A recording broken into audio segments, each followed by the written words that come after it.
I'm Daniel, a 38-year-old architect living in Portland with my wife, Claire, and our two kids, Ethan and Lily.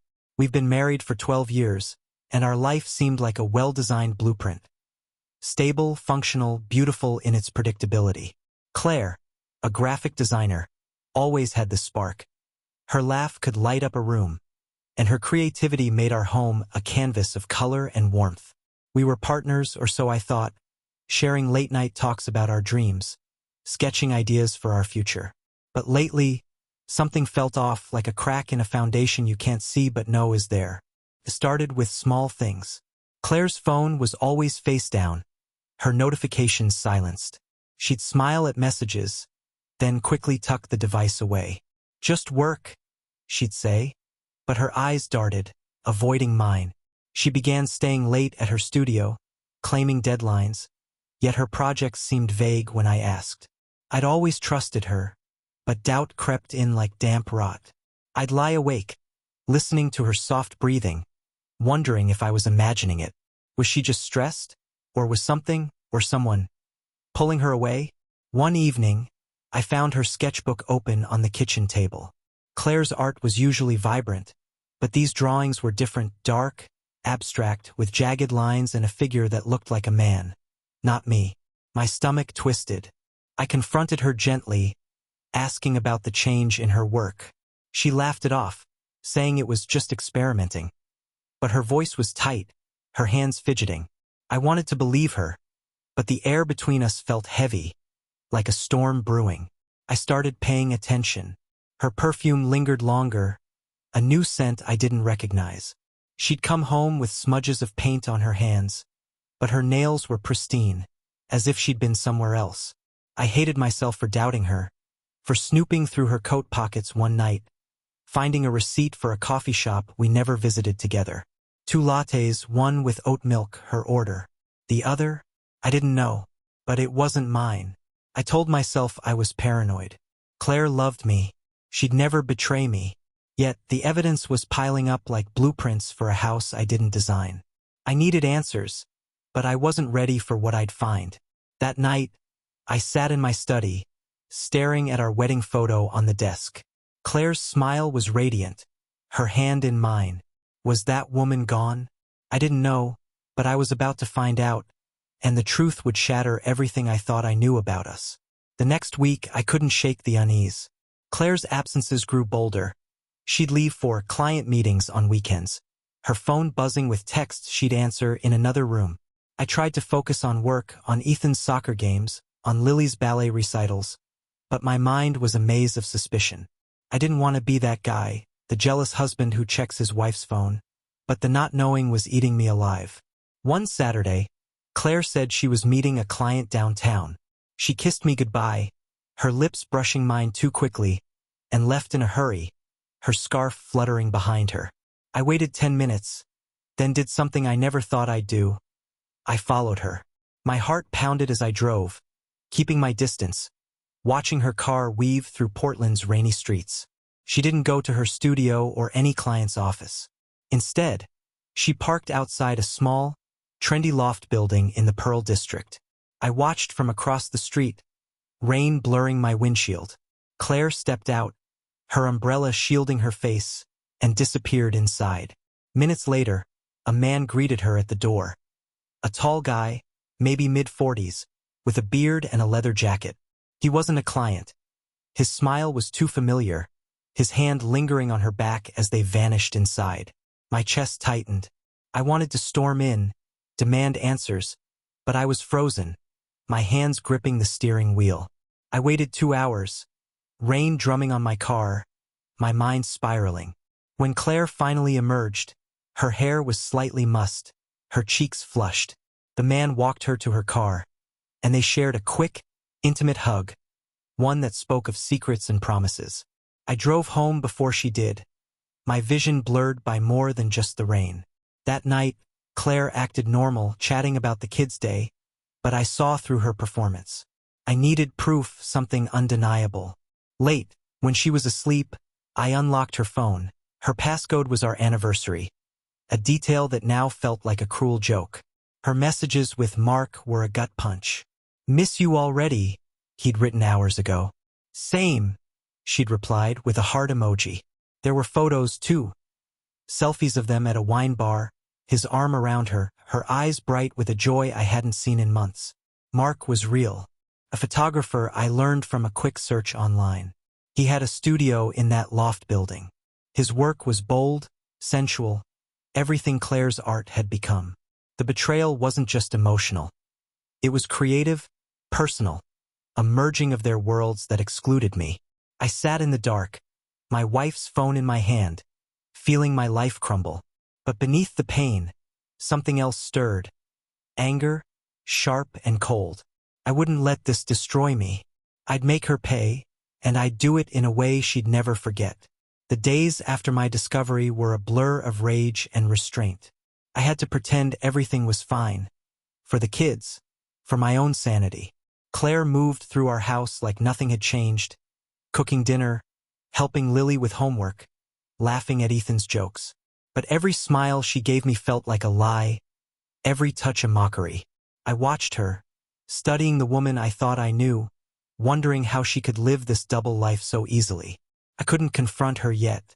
I needed more details, plans, something to make sense of the chaos in my head.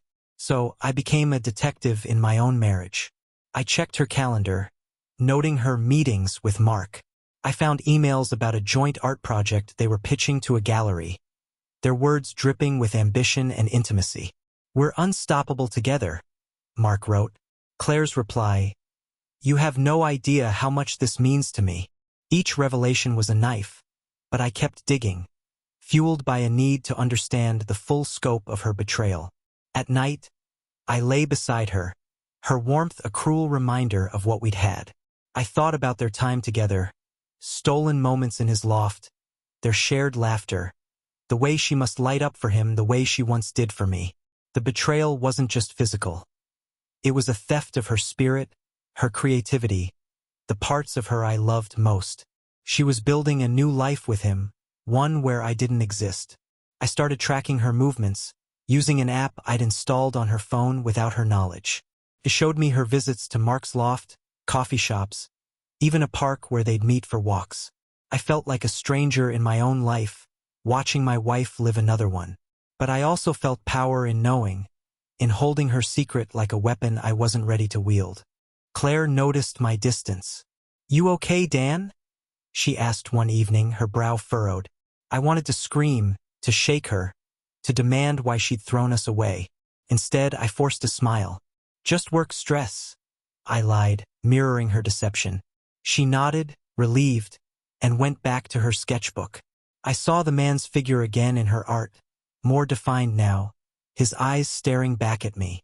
It was Mark, immortalized in her lines, while I was erased. My anger grew, but so did my resolve. I wouldn't let her walk away unscathed. Revenge was forming in my mind.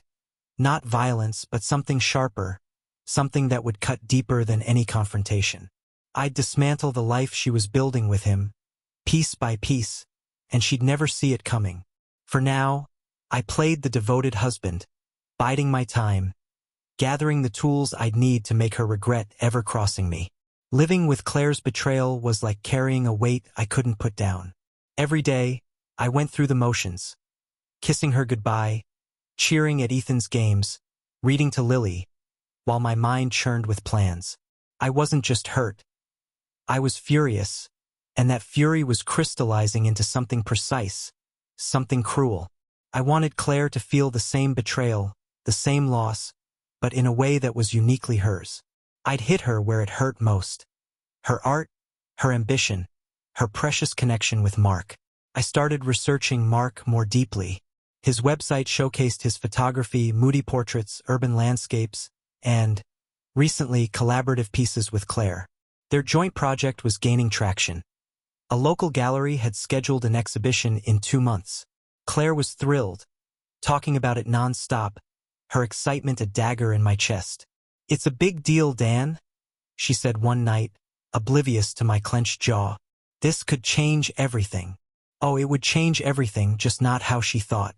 I contacted the gallery anonymously, posing as a concerned critic. I planted seeds of doubt about Mark's originality, hinting at plagiarism in his older work. I fabricated just enough to make them dig, knowing they'd find inconsistencies if they looked hard enough. Mark wasn't a saint. A deep dive into his past revealed a shady deal with a former partner, something I could amplify. I sent the gallery a dossier, carefully crafted, suggesting they review his credentials before the show. It was a small move, but it was the first brick in my wall of revenge. Next, I turned to Claire's world. Her reputation as a designer was everything to her, and I knew how to undermine it subtly. I accessed her work email. Her password was predictable, another betrayal of trust, and sent a few accidental messages to clients, attaching incomplete designs or outdated proposals. The replies came fast, confused and frustrated. Claire was puzzled when clients started pulling back, but she blamed herself, not suspecting me. "I must have messed up," she muttered, her confidence fraying. I felt a dark satisfaction watching her squirm. I also began sowing discord between her and Mark. Using a burner phone, I sent him cryptic texts, implying Claire was seeing someone else. "She's not who you think," I wrote, vague enough to spark paranoia. I knew Mark's type, ego-driven, possessive. Doubt would eat at him. Meanwhile, I kept my role as the supportive husband airtight, even suggesting we plan a date night. Claire agreed, but her eyes were distant, her mind elsewhere. Good. Let her feel the ground shift beneath her. My plan was slow, deliberate, a house of cards I was building to collapse at the right moment. I wasn't done yet. The gallery, her career, her lover. They'd all crumble, and I'd be there, smiling, as Claire realized the cost of betraying me. The cruelty was just beginning. A month into my plan, I saw the first signs of impact, and it was intoxicating. Claire was unraveling, though she tried to hide it. Her clients were dropping like flies, frustrated by the mistakes I'd orchestrated. One major project, a branding deal for a local brewery, fell through after I swapped her final designs with rough drafts in an email. She came home that night, pale, her hands trembling as she poured wine. "I don't know what's happening, Dan," she said, her voice small. "It's like I'm cursed." I hugged her, murmuring reassurances, but inside, I was grinning. She was tasting failure, and I was the one serving it. Mark was also feeling the heat. The gallery had postponed their exhibition, citing concerns about his work. I'd learned from a friend in the art scene that they were auditing his portfolio, spooked by my anonymous tip. Mark's social media posts grew cryptic, hinting at haters and setbacks. I imagined him pacing his loft, questioning everything, including Claire. My texts to him were working. He'd stopped posting photos with her, and their messages, which I still monitored, were shorter, tinged with tension. "You okay?" Claire wrote. His reply, "Just need space." Perfect. Claire's art was suffering, too. Her sketches, once bold, were now frantic, disjointed. The man in her drawings, Mark, had vanished, replaced by chaotic lines, as if her muse had abandoned her. She spent hours in her studio, but produced nothing, her frustration palpable. I'd slip in, offering coffee, asking about her work with feigned concern. "It's just a block," she'd say, but her eyes were hollow, her spark dimming. I was stripping away what made her Claire, and it felt like justice. At home, our marriage was a fragile facade. I kept up the act, cooking dinners, planning family outings, but Claire was distracted. Her mind split between her failing career and her faltering affair. The kids noticed her absence, Ethan asking why Mom was always sad. I shielded them, but their questions fueled my resolve. Claire wasn't just betraying me. She was neglecting them, too. That made my revenge sweeter, knowing I was avenging us all. One night, I overheard her on the phone with Mark, her voice low in the backyard. "I don't understand why this is happening," she said, almost crying. "We were so close." His response was curt, distant. I smiled, knowing I'd driven a wedge between them. But I wasn't done. The gallery would cancel their show soon, and I had bigger moves planned. Ones that would humiliate Claire publicly, expose her betrayal, and leave her with nothing. I'd wait for the perfect moment, when her world was already crumbling, to deliver the final blow. For now, I watched the cracks spread, my anger a steady flame, guiding me toward a revenge so cruel she'd never recover from it. My plan was a machine now, gears turning smoothly as Claire and Mark's lives began to buckle. The gallery cancellation was my next triumph. I'd escalated my anonymous campaign, sending the curator a detailed report, half-truths mixed with just enough evidence to make Mark look like a fraud. I'd dug up an old blog post from a former colleague accusing him of stealing concepts, and I amplified it with forged emails suggesting he'd done it again with Claire's work. The gallery didn't just postpone. They canceled the exhibition entirely, citing ethical concerns. I read the announcement online, sipping coffee, while Claire was upstairs, oblivious to the bomb about to detonate. When she got the email, I was in the kitchen, pretending to read. Her gasp was sharp, like she'd been slapped. "Dan, they canceled it," she whispered, her phone trembling in her hand. "Everything we worked for." Her voice broke, and for a moment, I felt a pang of guilt. But then I remembered her texts with Mark, their secret hugs, the way she'd poured her soul into him instead of me. I hugged her, my face a mask of sympathy. "That's awful, Claire. Maybe it's just a misunderstanding." She nodded, but her eyes were glassy, her world shrinking. Mark was furious, according to his messages, which I still monitored. He blamed Claire, accusing her of not vetting their submission properly. "You said you had this handled," he snapped in a text. She pleaded, "I didn't know." Their trust was fracturing, just as I'd planned. I added fuel, sending Mark another burner text. "She's playing you. Check her emails." I'd planted a fake message in Claire's account, one suggesting she was pitching their project to another gallery behind his back. He'd find it soon, and the paranoia would deepen. Claire's confidence was eroding fast. She stopped sketching altogether, her studio a mess of crumpled paper. I'd slip in, offering small comforts, but I was also sabotaging her subtly, misplacing her tools, accidentally spilling paint on a canvas. Each setback chipped away at her identity as an artist, the core of who she was. I wanted her to feel the emptiness I'd felt discovering her betrayal, to lose what made her shine. The kids were my anchor, keeping me grounded as I wove this web.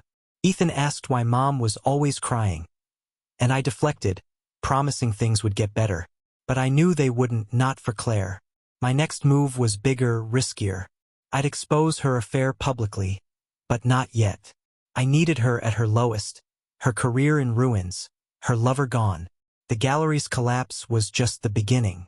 I was building toward a spectacle, a revenge that would leave her broken and alone, and I was relishing every step. With the gallery show dead, Claire was a ghost in our house, her vibrancy drained. She barely ate, her eyes red from sleepless nights. I played the concerned husband perfectly, suggesting therapy, offering to take the kids so she could rest. But rest was the last thing she'd get. My next move was to turn her private betrayal into public shame, using her own world art against her.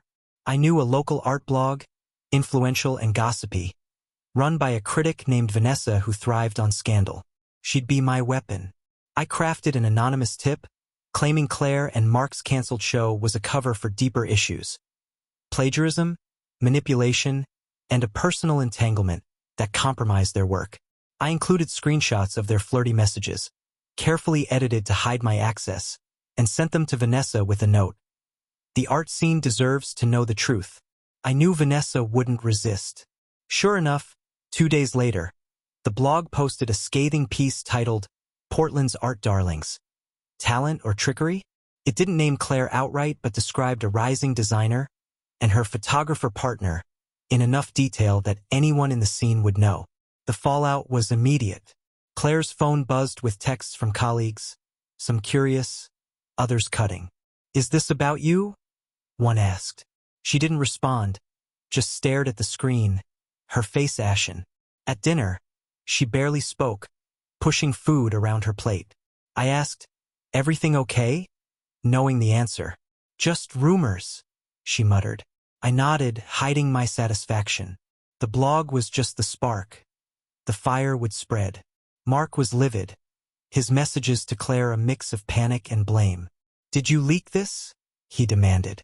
She denied it, but he didn't believe her, thanks to my planted email suggesting her betrayal.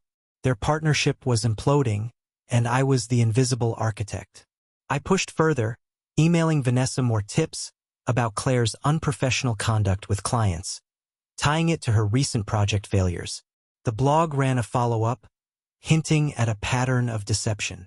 Claire's reputation, her lifeblood, was bleeding out. I watched her unravel, torn between guilt and triumph. She'd betrayed me, our kids, our life, for a fling that fed her ego. Now she was paying. But I wasn't done. The public shame was only phase one. I was planning a finale that would strip her of everything. Her career, her lover, her pride. I'd already contacted a lawyer, quietly preparing to protect my assets and the kids. Claire thought this was rock bottom, but I was digging deeper. I wanted her to feel the weight of her choices, to see her world in ashes, and I was closer than ever to making that happen. The art scene was buzzing, and Claire's name was becoming a cautionary tale. My revenge was a masterpiece, and I was just getting started. Mark was the next piece to topple, and I played him like a pawn. His ego was his weakness, and I'd been feeding it poison for weeks. The burner texts I sent, hinting Claire was double-crossing him, had him spiraling. I checked their messages nightly, watching his tone shift from affection to suspicion. "Who else are you working with?" he'd asked her last week. Claire's desperate replies, "No one, I swear," were ignored. I'd planted the seed, and now I'd make him betray her, turning their bond into another wound. I created a fake profile on a freelance platform, posing as a gallery owner from Seattle. I contacted Mark, offering a solo show, but with a catch. It couldn't include Claire's work. "We've heard about the drama," I wrote. "We want you, not the baggage." His response was quick, eager, and chillingly selfish. "I can go solo. She's holding me back anyway." I smirked, saving the email. He'd taken the bait, abandoning Claire without a second thought. I leaked this to Vanessa's blog, framing it as Mark distancing himself to save his career. The post went live, painting him as an opportunist who'd used Claire, then discarded her. The art scene ate it up, and Claire was crushed. She called Mark, her voice echoing through the house as I listened from the hall. "How could you do this?" she cried. His reply was cold. "You're toxic now, Claire. I have to protect myself." She hung up, sobbing, and I felt a twisted thrill. Her lover had betrayed her, just as she'd betrayed me. Claire's isolation was nearly complete. Her clients were gone. Her reputation was in tatters, and now Mark had turned on her. She barely left her studio, avoiding even the kids. Ethan and Lily's questions, "Where's Mom?" stabbed at me, but I stayed focused. Claire's pain was my justice. I kept up my facade, bringing her tea, suggesting she take a break, all while tightening the noose. She didn't suspect me, too lost in her own misery. I was already planning the next phase. A public unmasking of her affair, timed for maximum devastation. I'd collected everything, messages, photos, proof of their meetings. But I'd wait until she thought she'd hit bottom, then pull the rug out. For now, I let her stew in Mark's betrayal, her dreams of their shared future shattered. I'd made him her villain, but soon, she'd see I was the one pulling the strings. My revenge was a slow burn, each step calculated to dismantle her world. The kids and I would be fine. I'd make sure of it. But Claire? She'd be left with nothing but regret, and I was savoring the anticipation of her final fall. Claire was a shadow now, her spark extinguished. She barely spoke, her days spent in the studio staring at blank canvases. The kids tiptoed around her, sensing the storm in our home. I kept my routine, work, soccer practices, bedtime stories, while orchestrating her collapse. The art scene had turned on her completely. Vanessa's blog had spawned imitators, each post dissecting Claire's downfall. She was no longer a rising star but a cautionary tale, her name synonymous with scandal. I'd done that and it felt like power. Her mental state was fragile and I pushed it further. I'd accidentally leave articles about the art world on the table, knowing she'd see her name dragged through the mud. I rearranged her studio when she wasn't looking, moving sketches, hiding supplies, making her doubt her own mind. One night, she snapped, throwing a pallet across the room. "I can't do this anymore," she sobbed, not knowing I was listening. I wanted her to break, to feel the weight of her betrayal mirrored in her ruin. Mark was out of her life, his solo show in Seattle a rumor I'd fabricated to isolate him. I'd sent him one last burner text. "She's telling everyone you used her."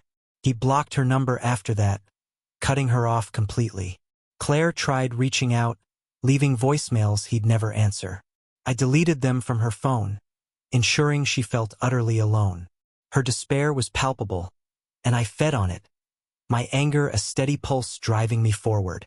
I met with my lawyer in secret, finalizing plans to protect our assets and ensure custody of Ethan and Lily. Claire's instability would make it easy. Her career was dead, her reputation destroyed. I'd present her as unfit, using her own unraveling against her. It was cold, but she'd chosen this path when she chose Mark. The kids deserved better, and I'd give it to them even if it meant crushing their mother. One evening, Claire tried to talk to me, her voice raw. "Dan, I'm losing everything. I don't know how to fix it." Her eyes searched mine, desperate for the husband she thought I was. I wanted to scream, to tell her I knew about Mark, about her lies. Instead, I squeezed her hand. "You'll get through this," I lied, knowing she wouldn't. My final act was coming, a spectacle that would expose her affair to everyone. Friends, family, the art world. I'd timed it for a community art event next week, where Claire was still listed as a guest, unaware I'd rigged the stage for her humiliation. I'd reveal her betrayal in a way that would leave her nowhere to hide. The thought of her standing there, exposed, was a dark comfort. I was almost done, and Claire's world was about to implode in a way she'd never recover from. The art event was tomorrow, and my plan was ready. Claire didn't know I'd been invited as a supporter of the community, a role I'd secured through a friend on the organizing committee. She thought she was attending to salvage her reputation, a last-ditch effort to show her face. Instead, she'd walk into my trap. I'd spent weeks preparing, compiling a presentation, screenshots of her messages with Mark, photos of their meetings, even her sketches of him.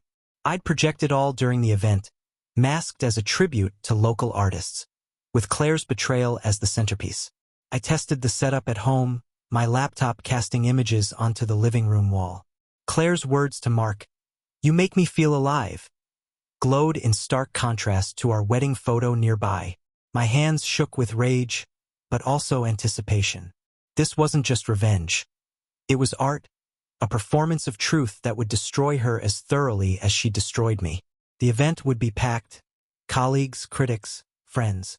They'd see her for what she was, and she'd have nowhere to run.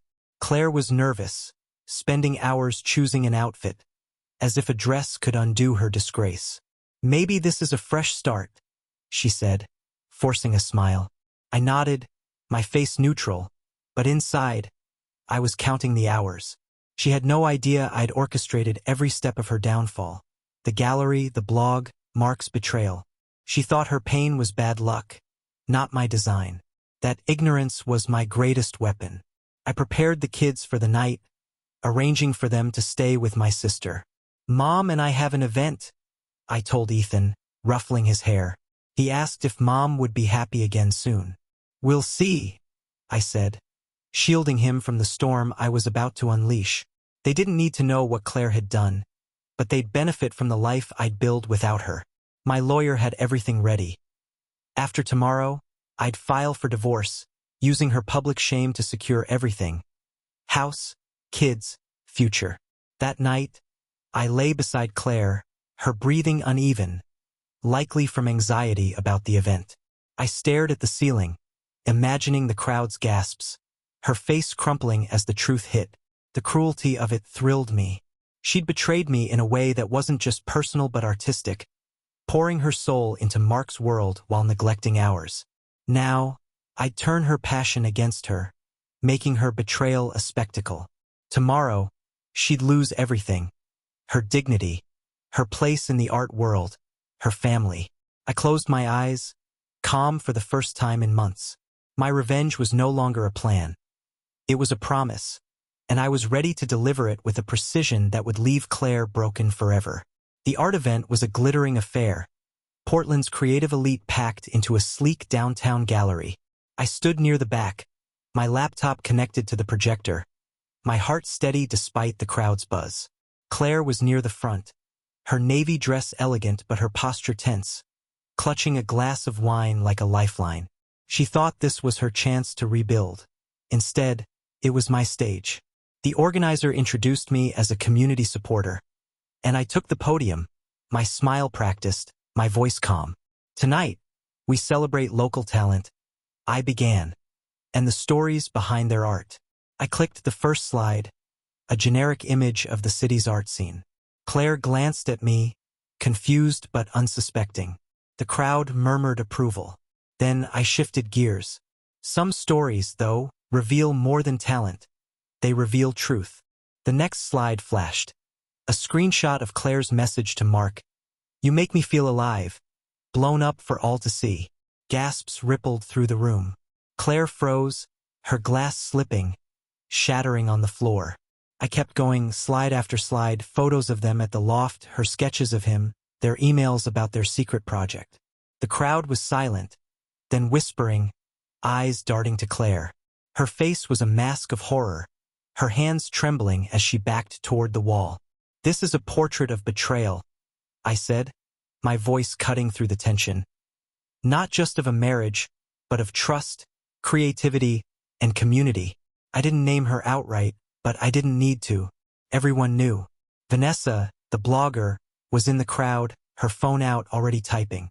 Claire's colleagues stared, some with pity, others with disgust. She tried to speak, but no words came, her world collapsing in real time. I ended the presentation with a photo of our family. Me, Claire, Ethan, Lily, smiling years ago. "Some art destroys," I said, "but truth rebuilds." The room was a storm of whispers as I stepped down. Claire bolted for the exit, her heels clicking, tears streaming. I didn't follow. I'd done what I came to do. The crowd parted for me, some nodding in grim respect, others avoiding my gaze. My revenge was complete, a public execution of Claire's identity as an artist and wife. The gallery felt smaller now, the air heavy with the weight of what I'd unleashed. I drove home alone, the city lights blurring past. Claire's car wasn't there. She'd likely gone to her studio or a friend's. Anywhere but here. I didn't care. Tomorrow, the art world would be ablaze with the story, and Claire's name would be ash. My plan had worked, but the victory was hollow, a cold fire in my chest.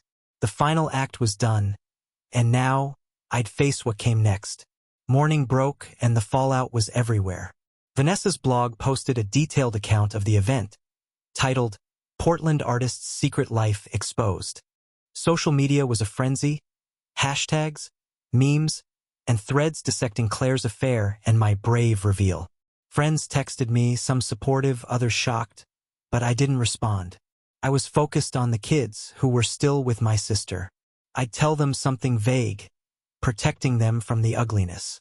Claire didn't deserve their sympathy, not after what she'd done. Claire hadn't come home. I checked her phone's location, still accessible through my app, and saw she was at her studio. I imagined her there, surrounded by her ruined art, her dreams shattered. Part of me wanted to see her, to witness her brokenness up close, but I resisted. I'd done enough. My lawyer called, confirming the divorce papers were ready. I'd file today, citing her infidelity and emotional neglect of the kids, backed by the public evidence. The courts would favor me, especially with her career and reputation in tatters. By noon, the art community had blacklisted her. Galleries dropped her work, clients severed ties, and her online portfolio was flooded with cruel comments. Mark, too, was collateral damage. His Seattle show never materialized, and his name was tied to the scandal. I felt no pity for him, He'd been complicit in stealing my wife's heart. Their joint project, once their pride, was now a punchline. I'd dismantled their world, and the precision of it was almost beautiful. I went to my study, pulling out our wedding album. The photos felt like relics from another life. Claire's radiant smile, my arm around her, a future we'd promised to build. I'd loved her deeply, and she'd thrown it away for a fleeting thrill with Mark. My revenge wasn't just for me. It was for Ethan and Lily, for the family she'd fractured. Yet, as I closed the album, I felt a strange emptiness. I'd won, but at what cost? The house was too quiet, the kids' toys untouched, Claire's absence a gaping hole. That evening, my sister brought Ethan and Lily home. They asked about Mom, and I said she was taking some time. Their faces fell, and I hugged them, promising we'd be okay. I meant it. I'd rebuild for them, a life free of Claire's lies. But as I tucked them in, I wondered what Claire was doing, how she was surviving the wreckage I'd left her in. I pushed the thought away. She'd made her choices, and I'd made mine. The divorce was the final step, a legal severing of the bond she'd already broken. Tomorrow, I'd start moving forward, but tonight, I sat in the dark, the weight of my victory heavier than I'd expected. 2 days after the event, Claire finally appeared. I was in the kitchen when the door creaked open, her footsteps hesitant. She looked like a stranger, hair tangled, eyes swollen, her usual vibrancy replaced by a hollow fragility. She didn't speak at first, just stood there, clutching a bag with what I assumed were her things. The kids were at school, a small mercy. They didn't need to see her like this. I faced her, my expression cold, waiting for her to break the silence. "Dan," she whispered, her voice raw. "Why?" The question hung between us, heavy with accusation and pain. I could have lied, played innocent, but there was no point. She knew. "You betrayed me," I said, my voice steady. "You and Mark. I found everything, messages, photos, your sketches. You built a life with him, Claire, and left me behind." Her face crumpled, but she didn't deny it. She couldn't. The truth was public now, branded on her forever. She sank into a chair, hands covering her face. "I didn't mean for it to happen," she said, words muffled. "It was a mistake. I was lost, and Mark, he saw me." I laughed, a bitter sound. "Saw you? He used you, Claire. And you let him." I pulled out my phone, showing her the blog posts, the comments, the wreckage of her career. "This is what you chose." She flinched, tears falling, but I felt no softness. She'd earned this. I told her about the divorce papers already filed. "You'll get nothing," I said. "The kids stay with me. You're not stable, Claire. The courts will see that." Her eyes widened, panic flaring. "You can't take them," she pleaded. "They're my babies." But I was unmoved. "You should have thought of that before you chose Mark." She sobbed, begging, but I was done listening. I'd given her my heart, and she'd shattered it. Now she'd live with the consequences.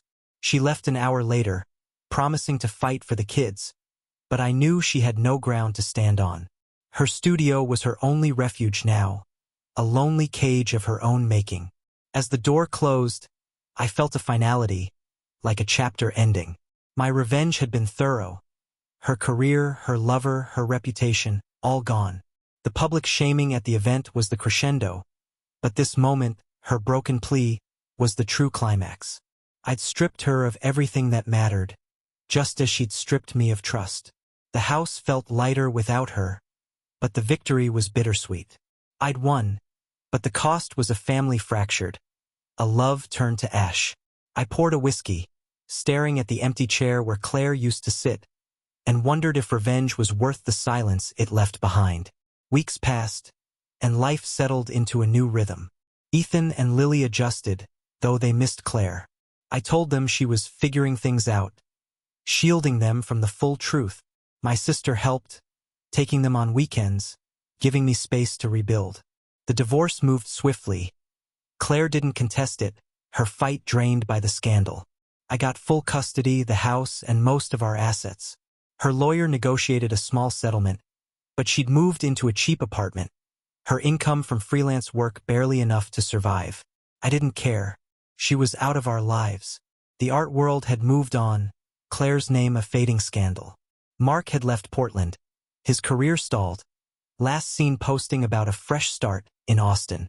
I dismantled their shared dream, and neither had recovered. My own work thrived. Clients admired my resilience. And I landed a major project designing a community center. The irony wasn't lost on me. I was building while Claire's world lay in ruins. At home, I focused on the kids. Ethan's soccer games were my priority. Lily's ballet recitals my joy. I hired a nanny to help, a kind woman who brought warmth back to the house. Friends rallied around me, inviting us to dinners, offering support. But late at night, alone, I'd think about Claire. Not with longing, but with a nagging question. Had I gone too far? My revenge was justified, but its cruelty lingered, a shadow I couldn't shake. I'd wanted her to hurt, to feel my pain, but seeing her broken in our kitchen had been harder than I'd expected. I started therapy, not for guilt, but to process the anger that still simmered. The therapist asked what I'd gained from my actions. Control, I said. She took my trust, so I took her world. He nodded, but his eyes suggested I'd paid a price, too. Maybe he was right. The kids' laughter filled the house, but Claire's absence was a quiet ache. Not for her, but for the family we'd been. One day, Lily found an old sketch of Claire's, a portrait of us drawn before Mark. "Can we keep it?" she asked. I hesitated, then nodded. It was a reminder of what was, and what I'd fought for. I wasn't proud of the cruelty, but I didn't regret it. Claire's betrayal had demanded a response, and I delivered one that ensured she'd never hurt us again. The future was ours now, and I'd make it bright for Ethan and Lily, even if it meant carrying the weight of what I'd done. A year later, life was steady, but the past lingered like a faint scar. Ethan and Lily were thriving, their smiles my anchor. I'd met someone new, a teacher named Sarah, kind and grounded, nothing like Claire. We were taking it slow, but her presence was a balm, proof I could trust again. The house was alive with new memories. Lily's art projects, Ethan's trophies, Sarah's laughter during movie nights. Yet, Claire's shadow remained, not in regret, but in the story I'd written with my revenge. I heard about Claire through a mutual friend. She'd left Portland, moved to a small town in Oregon. Working as a cashier, her art abandoned. Her social media was gone, her name absent from the art world. The friend said she was quiet, haunted, living a life stripped of ambition. I felt no satisfaction, only a dull acknowledgement. I'd wanted her to suffer, and she had, but the victory was less sweet with time. My anger had cooled, replaced by a resolve to protect my kids and myself. The kids saw Claire once, a supervised visit arranged through lawyers. They came back subdued, saying she'd cried, given them drawings. I didn't look at them. I didn't need to. She was their mother, but she'd lost her place in our lives. I'd made sure of that, not out of spite, but necessity. My revenge had been cruel, yes, but it was also a firewall, ensuring she couldn't hurt us again. Looking back, I saw the cost. I'd lost friends who thought I'd gone too far, and the art community whispered about my vindictiveness. But I'd gained something too, a clarity about what mattered. Ethan and Lily were my world, and I'd do anything to shield them. My therapist called my actions a moral gray zone, and I agreed. Claire's betrayal was a wound, and I'd cauterized it with fire, leaving scars on us both. One evening, I found Claire's old wedding ring in a drawer, tucked away like a forgotten promise. I held it, remembering her laugh, her spark, before Mark, before the lies. I didn't miss her, but I mourned the man I'd been, the one who believed in forever. I put the ring away, closing the drawer on that chapter. My revenge was a story of pain and power, but it was over. The future was mine to design, and I'd build it with love, not anger. As I watched Lily dance in the living room, Ethan cheering her on, I knew I'd made the right choice, even if the path was paved with cruelty. Claire was gone, her betrayal a distant echo, and I was free.